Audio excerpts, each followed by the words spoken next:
Hello student, KP chemistry point में आप सभी का स्वागत है। आज की क्लास में हम डिस्कस करने वाले हैं कार्बोरेडाइन। जैसे कि पिछली क्लास में हमने जो डिस्कस किया था वो कार्बोधनाइन क्या था, यानी कि कार्बोकैटायन क्या था। आज की क्लास में हम डिस्कस करेंगे कार्बोनाइन्स, ठीक है, यानी कि कार्बोरेडाइन्स। कार्बोरेडाइन्स क्या होते हैं, इनकी विशेषताएं, कैरेक्टरिस्टिक्स यानी कि विशेषताएं के बारे में चर्चा करेंगे। साथ ही साथ हम ये जानेंगे कि इनकी जो स्टेबिलिटी है, कार्बन आयंस की जो स्टेबिलिटी है, का बढ़ता हुआ क्रम या घटता हुआ क्रम, इस पर आज हम चर्चा करने वाले हैं। तो वीडियो अंत तक अवश्य देखें। क्लियर हेडिंग बनाएंगे कार्बोरेडाइन, ठीक है भाई। क्या होते हैं कार्बोरेडाइन, ये समझेंगे। कार्बोरेडाइन, कार्बोरेडायन, कार्बोरेडायन। और इंग्लिश में क्या होता है भाई, कार्बेनाइन, कार्बेनाइन्स, ठीक है भाई। कार्बेनाइन्स हम जानेंगे। कार्बोनाइन्स क्या होता है, हेट्रोलाइटिक बॉन्ड फिशन के पश्चात दो बनते हैं, कार्बोधनाइन और कार्बोरेडाइन। कार्बोरेडाइन वो होते हैं जिन पर इलेक्ट्रॉन युग्म, साझे का इलेक्ट्रॉन युग्म चला जाता है, ठीक है भाई। वो हम आपको क्लियर करा चुके हैं, यानी कि जो हमारा टॉपिक चल रहा था हेट्रोलाइटिक बॉन्ड फिशन में, हमने कार्बोधनाइन और कार्बोरेडाइन के बारे में बताया था, ठीक है। यानी कि विषम विदलन हमने पढ़ा था, ठीक है भाई। इसकी जो डेफिनेशन हमें लिखना होगा तो क्या है, कार्बोरेडाइन क्या होते हैं, यानी कि वे कार्बन परमाणु जिन पर 3 कार्बन युक्त, ठीक है भाई, क्या होते हैं, वे कार्बन जिन पर 3 बॉन्ड पेयर, वे कार्बन एटम जिन पर 3 इलेक्ट्रॉन पेयर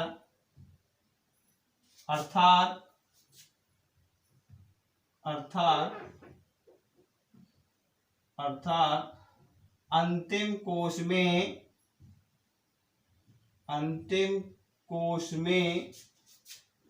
8 इलेक्ट्रॉन तथा 1 ऋणावेश होता है।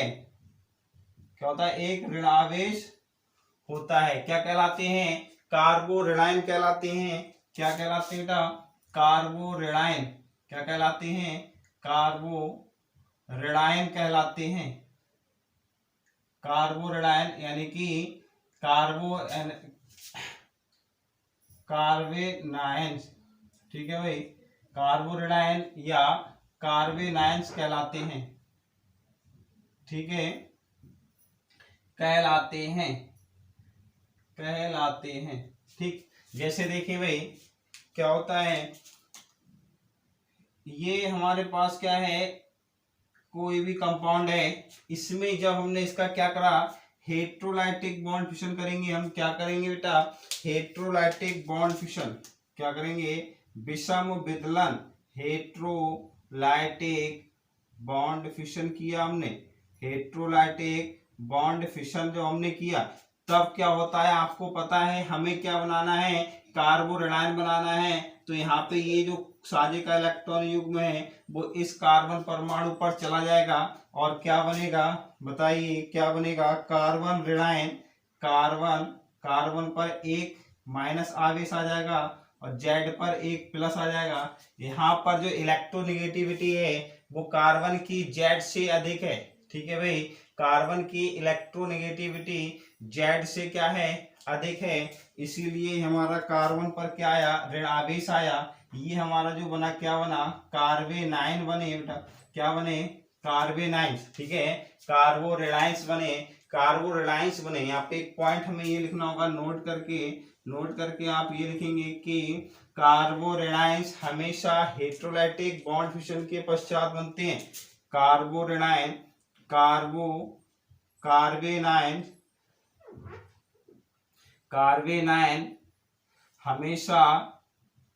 कार्बेनाइन्स हमेशा किसके पश्चात बनते हैं, heterolytic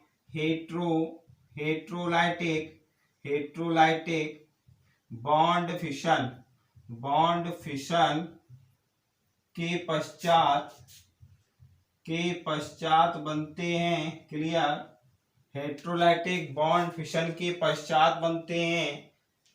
clear. Heterolytic bond fission के पश्चात बनते हैं। अब हेट्रोलाइटिक बॉन्ड फिशन क्या है, आप हेट्रोलाइटिक या बॉन्ड फिशन की वीडियो देखेंगे तो उसमें क्लियर हो जाएगा, लेकिन फिर भी मैं यहाँ पे रिपीट कर दे रहा हूँ भाई। हेट्रोलाइटिक बॉन्ड फिशन जब साझे का इलेक्ट्रॉन युग्म यानी कि कोवलेंट बना, कोवलेंट बॉन्ड इस प्रकार टूटे कि साझे का इलेक्ट्रॉन युग्म उस परमाणु पर चला जाता है जिस पर क्या होती है, इलेक्ट्रोनेगेटिविटी यानी कि जिसकी विद्युणात्मकता अधिक होती है। तो यहाँ पर कार्बन परमाणु की जेड से विद्युणात्मकता अधिक है, इसलिए ये साझे के इलेक्ट्रॉन युग्म दोनों किस पर चले गए, कार्बन पर चले गए। जिस पर जाते हैं उस पर ऋणावेश आ जाता है और जिस पर नहीं जाते उस पर धनावेश आ जाता है। जो धनावेश आते हैं तो उसको धनायन बनाते हैं और जिस पर ऋणावेश होते हैं वो ऋणायन बनाते हैं। ठीक है भाई, ये पॉइंट्स था हमारा, क्या थे, कार्बो ऋणायन यानी कि वे कार्बन आइटम जिन पर 3 इलेक्ट्रॉन युग्म अर्थात अंतिम कोष में 8 इलेक्ट्रॉन तथा एक ऋणावेश होता है, क्या कहलाते हैं, कार्बो ऋणायन कहलाते हैं। ये हमेशा हेट्रोलाइटिक बॉन्ड फिशन के पश्चात बनते हैं। ठीक है भाई, और देख लीजिए यहाँ पे तो एक एग्जाम्पल और बता देते हैं भाई, जैसे कि क्या है, CH3 या फिर से CH3 लिख लीजिए, CH3 ये वाला है। तो इसमें हमारे दोनों कार्बो धनायन और कार्बो ऋणायन ही बन जाएंगे। ठीक है बेटा, क्या बनेंगे, कार्बो धनायन और कार्बो ऋणायन। ये टूटेगा या यहाँ पे टूटा, कौन सा, हेट्रोलाइटिक बॉन्ड फिशन, क्या बना, हेट्रोलाइटिक बॉन्ड फिशन हुआ, हेट्रोलाइटिक बॉन्ड फिशन हुआ। तो यहाँ पर क्या बनेगा बताइए, CH3 धनावेश और CH3 ऋणावेश। ठीक है भाई, ये जो बन रहे हैं ये क्या बन रहे हैं, कार्बो धनायन और कार्बो ऋणायन। ये जो बना हमारा कार्बो कैटायन बना और ये कार्बेनाइंस। ठीक है, दोनों कार्बो कैटायंस और कार्बो ऋणायंस, यानी कि जब हम क्या करा हमने मेथेन का, क्या है जो भाई एथेन, सॉरी क्या है, एथेन का हेट्रोलाइटिक बॉन्ड फिशन करा, तब क्या है भाई, एक यानी कि जो साझे का इलेक्ट्रॉन है वह किसी एक पर चला जाता है और जिस पर जाता है उस पर क्या बनते हैं, ऋणावेश आ जाते हैं और जिस पर नहीं जाते उस पर क्या होते हैं, धनावेश आ जाते हैं। धनावेश को कार्बोकैटायंस कहते हैं और ऋणायन को, जिस पर ऋणावेश होता है, कार्बेनाइंस कहलाते हैं। ठीक है, यहाँ पे एक छोटा सा पॉइंट और लिखना था, हमेशा ऋणावेश कार्बन परमाणु पर ही उपस्थित होंगे। नोट पॉइंट एक और लिख लेंगे बेटा, एक नोट पॉइंट और लिख लीजिए, क्या होता है नोट पॉइंट, क्या है भाई, यानी कि ऋण आवेश कार्बेनाइंस में ऋण आवेश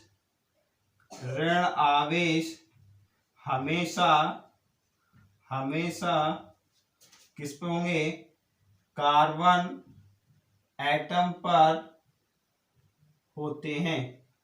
ठीक है भाई, कार्बन परमाणु पर ही होंगे, ऐसा नहीं है कि हाइड्रोजन पे हो, ठीक है, या किसी अदर पे हो, समझ रहे हैं भाई। जैसे कि हम आपको बताएं, जैसे कि CH3 COO- ये कार्बेनाइंस नहीं है, क्योंकि यहाँ पे जो माइनस है वो ऑक्सीजन परमाणु पर है। ठीक है, ये एसीटेट आयंस है, तो यहाँ पे कार्बोनाइंस नहीं कहलाएंगे, ये कार्बोनाइंस नहीं कहलाएंगे। कार्बोनाइंस जब कहलाते हैं जब कार्बन परमाणु पर होते हैं, यहाँ पे किस पर है, ऑक्सीजन परमाणु पर है। ये चीज आप ध्यान रखेंगे। ठीक है, यानी कि ऐसा नहीं है कि सभी ऋण आवेश वाले क्या हो, हमारे कार्बो ऋणायंस हो। ठीक है, कार्बो ऋणायंस हमेशा कार्बन परमाणु पर ही ऋणावेश होता है, तभी कार्बो ऋणायंस कहलाते हैं। अदर परमाणु पर अगर ऋणावेश है तो वह हमारे क्या कहलाएंगे भाई, कार्बो ऋणायंस नहीं कहलाते हैं। क्लियर, कार्बो ऋणायंस नहीं कहलाते हैं। आप स्क्रीनशॉट ले सकते हैं भाई, स्क्रीनशॉट ले सकते हैं। अब हम पढ़ेंगे कैरेक्टरिस्टिक्स ऑफ कार्बेनाइंस।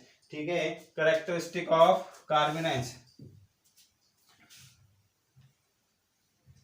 कार्बेनाइंस की विशेषताएं, कैरेक्टरिस्टिक ऑफ कार्बेनाइंस। पहली विशेषता तो वही यही है कि ये हेट्रोलाइटिक बॉन्ड फिशन के पश्चात बनते हैं। दूसरी विशेषता, कार्बन परमाणु पर हमेशा ऋणावेश होता है। ठीक है, क्या लिखने हैं हमें, विशेषताएं, क्या है, विशेषताएं। ठीक है, विशेषताएं पढ़ेंगे किसकी, कार्बन ऋणायन की। तो पहला पॉइंट क्या है, भाई, ये हेट्रोलाइटिक हेट्रोलाइटिक बॉन्ड फिशन के पश्चात बनते हैं, बॉन्ड फिशन के पश्चात बनते हैं। क्लियर? किसके पश्चात बनेंगे? हेट्रोलाइटिक बॉन्ड फिशन के पश्चात बनते हैं। दूसरा पॉइंट है इन ऋण आवेश हमेशा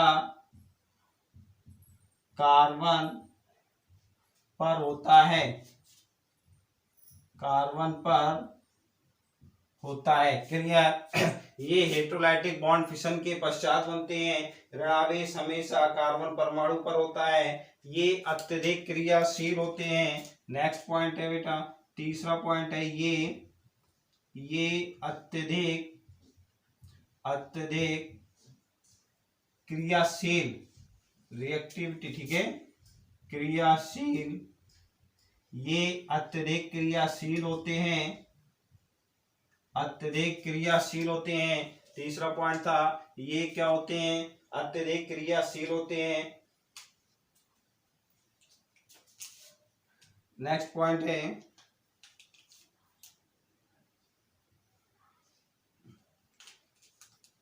चौथा पॉइंट लिखेंगे, इन पर ऋणावेश यानी कि इलेक्ट्रॉन की अधिकता होने के कारण न्यूक्लियोफिलिक की तरह व्यवहार करते हैं। इन पर इलेक्ट्रॉन घनत्व अधिक होने के कारण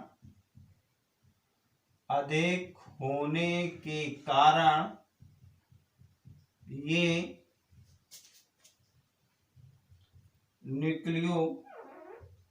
न्यूक्लियोफिलिक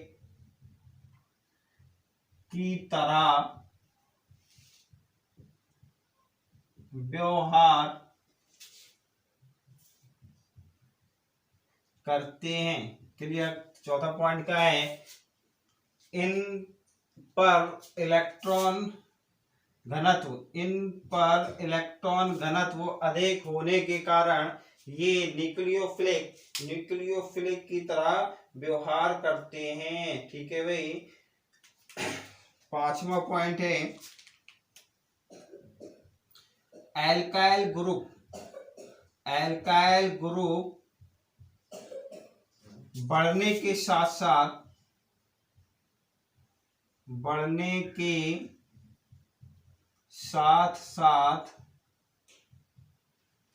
एल्काइल ग्रुप बढ़ने के साथ साथ क्या होता है? इनके स्थायित्व या स्टेबिलिटी, इनकी स्टेबिलिटी का क्रम घटता है। ठीक है? एल्काइल ग्रुप बढ़ने के साथ साथ इनकी स्टेबिलिटी का क्रम क्या होता है? घटता है, यानी कि स्थायित्व का क्रम क्या होगा? घटता है। तो ये जो थे हमारे क्या थे, इनकी कुछ विशेषताएं थी। फिर से देखेंगे भाई विशेषताएं क्या हैं। ये हेट्रोलाइटिक बॉन्ड फिशन के पश्चात बनते हैं। ऋण आवेश हमेशा कार्बन परमाणु पर होता है। ये अत्यधिक क्रियाशील होते हैं। ठीक है? इन पर इलेक्ट्रॉन घनत्व अधिक होने के कारण ये न्यूक्लियोफिलिक की तरह व्यवहार करते हैं। एल्काइल ग्रुप बढ़ने के साथ साथ क्या होता है? इनकी स्टेबिलिटी या स्थायित्व का जो क्रम है वो क्या होता है? घटता है। क्लियर? क्या होता है? घटता है। अब हम पढ़ेंगे क्लासिफिकेशन ऑफ कार्बेनाइज। ठीक है? सेम उसी प्रकार से हैं प्राइमरी, सेकेंडरी और टर्सरी। ठीक है?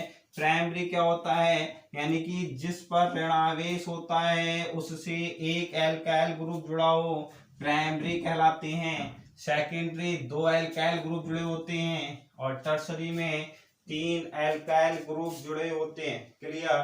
टर्सरी में क्या होते हैं? 3 जुड़े होते हैं।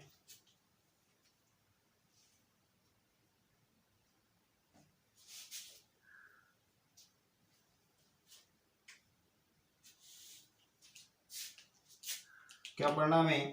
क्लासिफिकेशन ऑफ क्लासिफिकेशन ऑफ कार्बेनाइंस, ठीक है भाई, कार्बेनाइंस का वर्गीकरण। कार्बेनाइंस का वर्गीकरण क्या होता है? कार्बेनाइंस का वर्गीकरण समझे भाई। कार्बेनाइंस का वर्गीकरण क्या होता है लिखेंगे। कार्बेनाइंस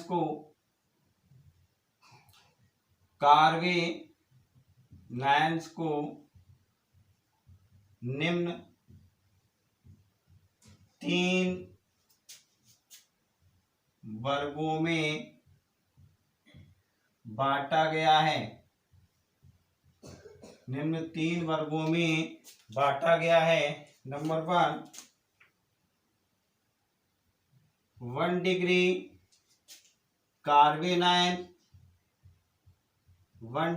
कार्बेनाइंस या प्राइमरी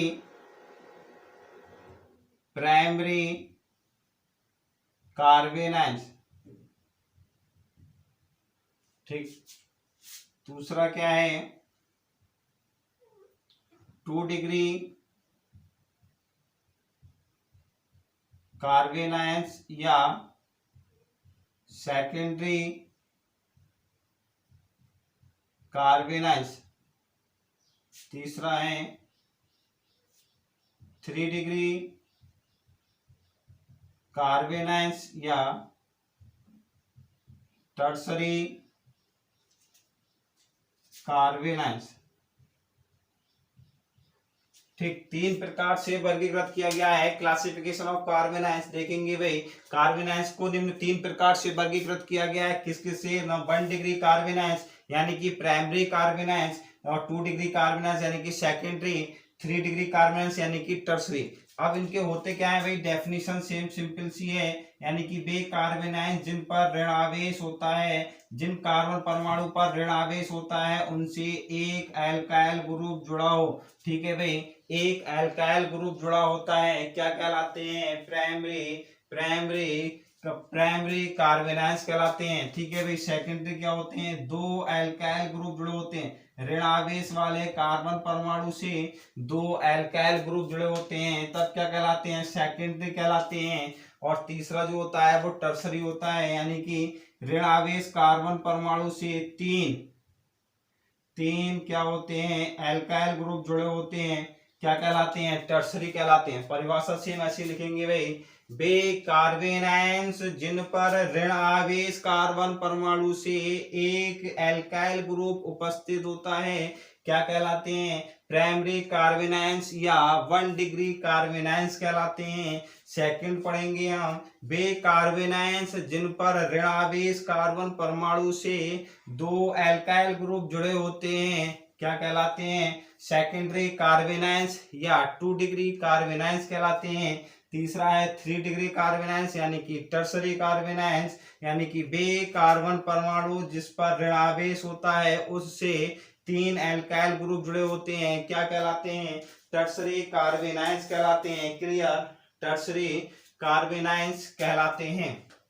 ये जो था हमारा क्लासिफिकेशन ऑफ कार्बेनाइंस था, कार्बेनाइंस का वर्गीकरण था। और हमने एक पॉइंट आपको और भी बताया, इनकी जो स्टेबिलिटी है, एल्काइल ग्रुप उपस्थित होने के कारण इनकी स्टेबिलिटी कम हो जाती है।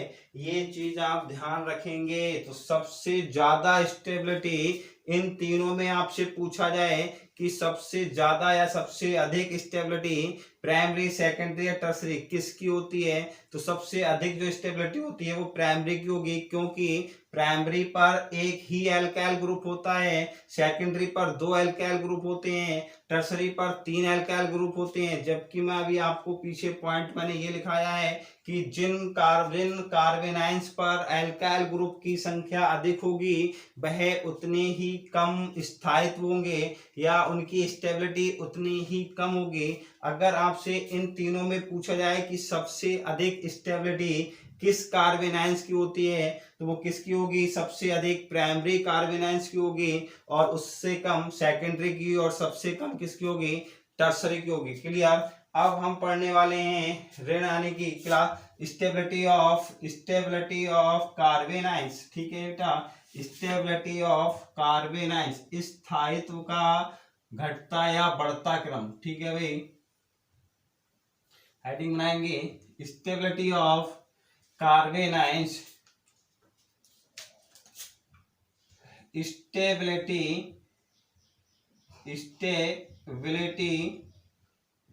Of carbon ions. ठीक है, कार्बन आयंस का स्थायित्व, स्टेबिलिटी ऑफ कार्बन आयंस। ठीक है भाई, लिखे कार्बो ऋण आयन या कार्बन आयंस की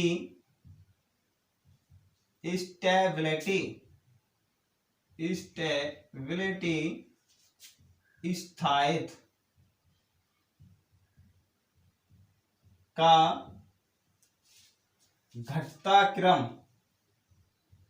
का घटता हुआ क्रम निम्न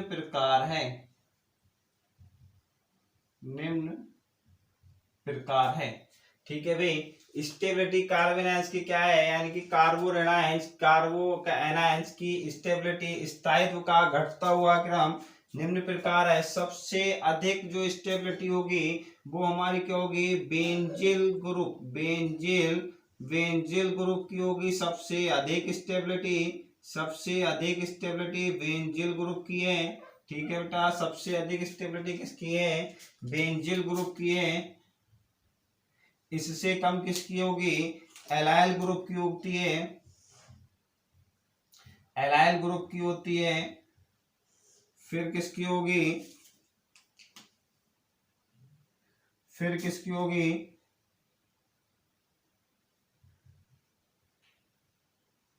इसकी होती है मिथाइल की। अब एल्काइल ग्रुप आप बढ़ाते रहिए इसमें। ठीक है, जब हम एल्काइल ग्रुप बढ़ाएंगे तब RCH2। ठीक है, इससे कम किसकी होगी, फिर किसकी होगी बेटा, R2CH। ठीक, फिर किसकी होगी, R3C। ठीक है, तो सबसे अधिक स्टेबिलिटी बेंजील ग्रुप, फिर allyl group, methyl group, primary carbon ions, secondary carbon ions और टर्सरी कार्बन आयंस। ये जो स्टेबिलिटी है, ये स्टेबिलिटी का घटता हुआ क्रम, यहां लिख दे रहे हैं।